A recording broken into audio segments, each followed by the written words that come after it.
At most mid-market companies, the HSA gets bolted onto a high deductible health plan during renewal and never gets touched again. Nobody models the FICA impact. Nobody audits the record keeping, and there's a 5-figure savings sitting in the benefits program that nobody's capturing.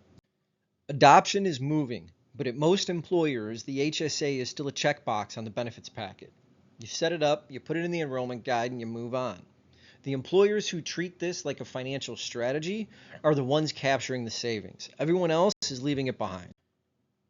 Most CFOs understand the federal tax benefit. Some miss the FICA tax line. Every dollar an employee contributes through payroll deduction avoids 7.65% in FICA for the employer too.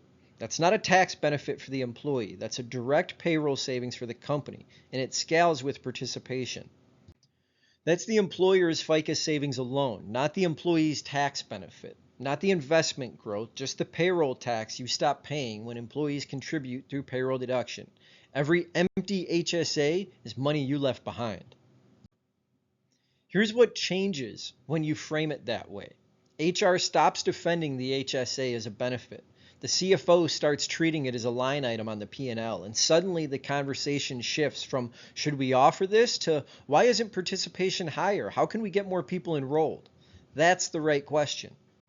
The third bullet is the one that matters the most. Without funding the HSA, you've handed employees a higher deductible and told them to figure it out. That's how you get low enrollment and adverse selection. The HSA isn't optional in this design. It's what makes the high deductible health plan work.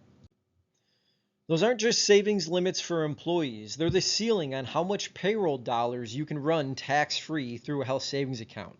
Every dollar that goes in below those limits is a dollar that doesn't hit FICA. And the catch-up? That's $1,000 per employee over 55 that most employers forget to mention during enrollment. It sits there unused. Most states don't add record-keeping requirements on top of the federal HSA rules. Illinois does, and it's the kind of exposure that lives quietly inside your benefits program until someone asks for documentation you don't have. Most employers land on the left side without realizing it. They offer the high deductible health plan, set a contribution, and assume enrollment will follow. It doesn't.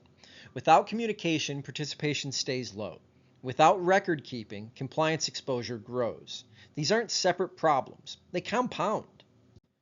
This isn't a footnote. If your team rolled out HSAs years ago without the documentation protocol, that gap has been growing every year since.